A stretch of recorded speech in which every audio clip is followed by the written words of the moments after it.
Hey guys, it's Amy here, and today I bring you my most disappointing reads of 2016.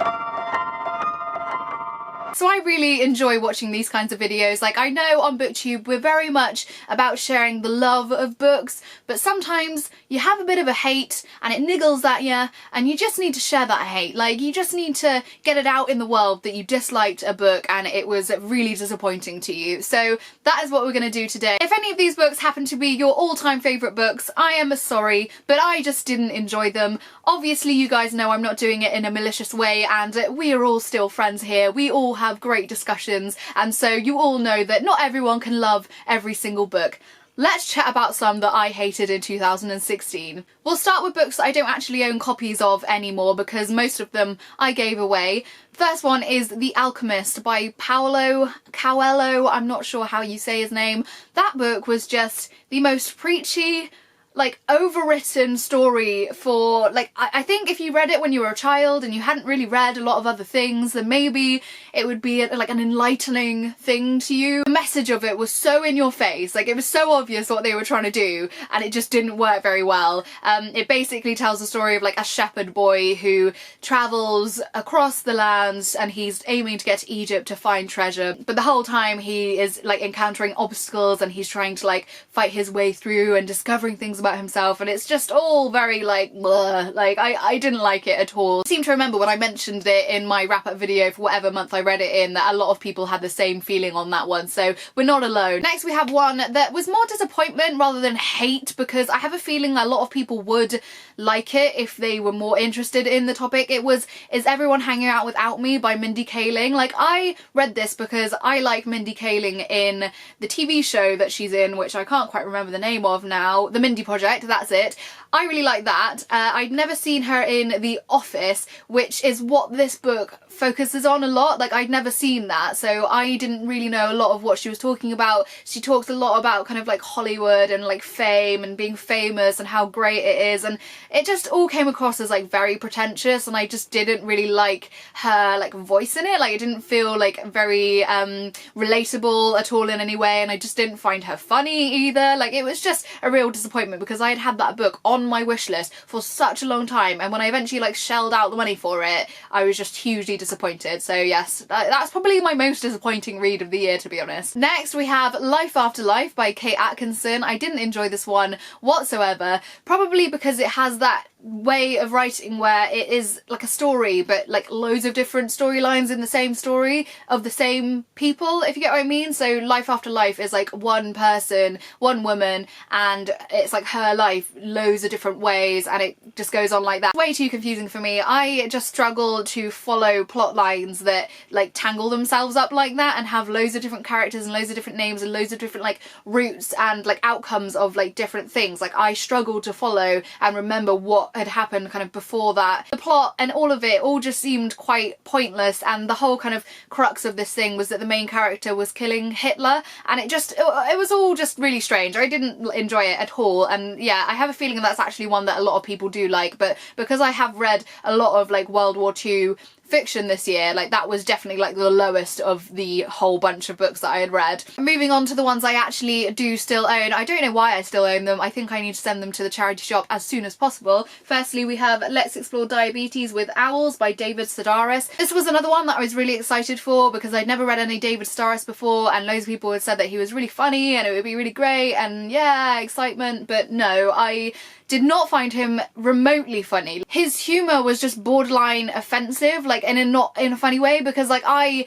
find kind of humour that is offensive quite funny sometimes. Like, I have quite dark humour, but this was just rubbish. Like, it was just garbage on a page. I honestly have no idea how it even came to be published. And I've actually spoken to quite a few people who've read this book who had similar opinions to me, because they were just like, how obviously David Sedaris has a name for himself and like he can now just like print whatever he likes because it doesn't matter. So in this one, David just takes things that have happened throughout his life and various stories and things and just makes them funny, but just does a shit job of it. Like, it's not funny. He just came across as a really self-centered, arrogant, nasty human being, to be honest, so I don't think I will ever be reading anything from him again. Next, we have a second in a trilogy, which is The Infancy by Rick Yancey. I read The Fifth Wave this year and I really enjoyed that one. Like, I'm a big fan of like this kind of apocalyptic apocalyptic novel. I do really like it, but this one was just pants. Like, I don't know what it was there for. It was very much the kind of second book syndrome, like the buffer book between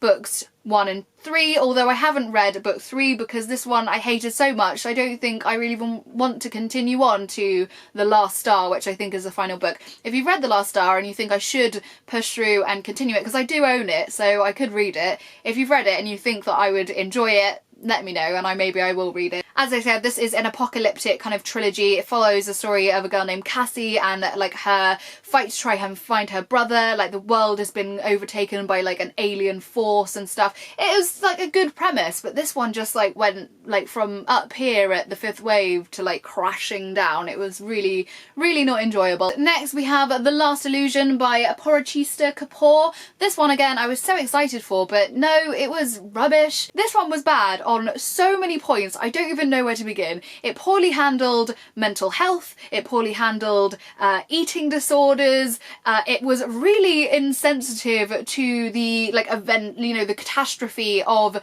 9/11, because that is featured in this book, and that is just so like, I would not want to have been a family member or someone who was directly related to the events of 9/11 and read this book, because I felt it was just really insensitive and just really poorly done. It basically follows an Iranian child who is kept in a bird cage for like the first kind of chapter of this book. It wasn't even that long. Like, I thought the book was going to be really focused on this child as a feral child and his like upbringing, but that happened very quickly, and then soon he is adopted by this American man who comes over to Iran, takes him away from the cage and the mother, and tries to kind of put him into the life of an American boy. What I expected this novel to focus on was the idea of feral children and their progress and whether they can come back to being normal people and that kind of thing, but he seemed to go from being like unable to walk properly because he'd been inside a cage, like not even been able to stand properly,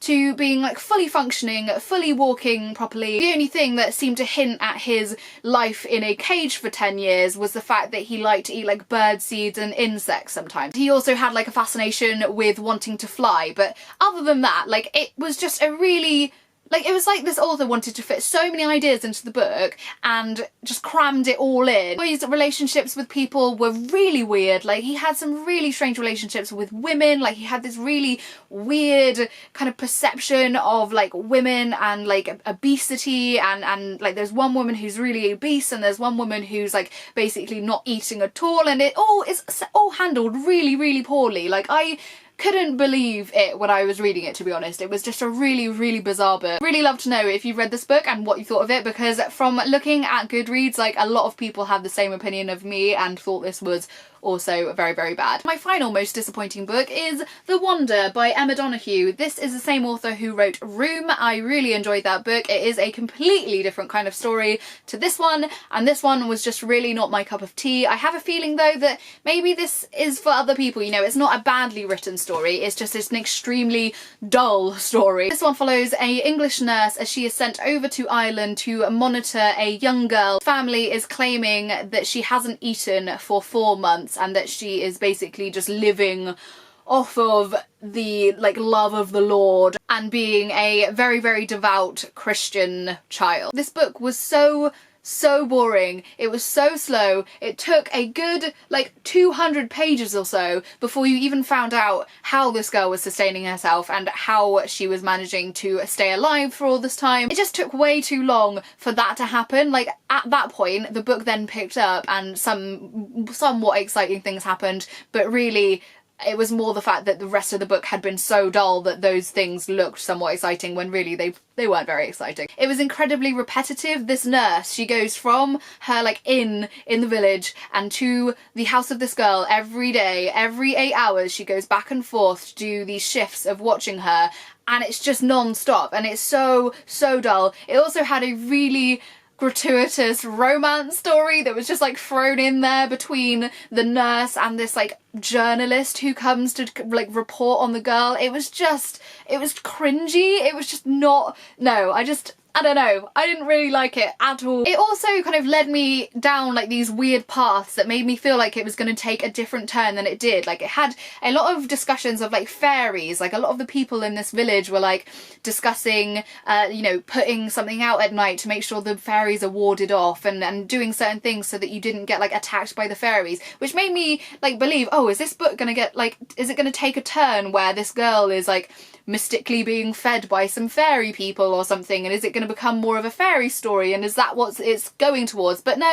it didn't. That just tailed off, and that was just like a really random element of the story. But yes, there we are. That's my last most disappointing book of 2016. Some books that I DNF'd this year, if you're interested. DNF'd means I did not finish it at all. I read like a certain amount and then just decided to stop. Those include The Waves by Virginia Woolf, Cider with Rosie by Laurie Lee, The Bees by somebody, I don't remember the name of that person, The Essex Serpent, didn't enjoy that one. The Rebel of the Sands, I think it was called. I can't really remember the name of that book that well, but I will leave a picture of it here. That book, like, no, like that was rubbish. I got about halfway through and was like, no thanks. Furthermore was another one I started and didn't think it was all that great, so I just put it down. Those are all the ones that jump out of me. I'm sure there are probably more that I DNF. I'd love to know down below, what books did you DNF this year? Which books disappointed you the most? Come and chat to me in the comments. Like, do you love these books? Do you want to fight a case with me in the comments on how good these books were? Because I would love to hear your opinions.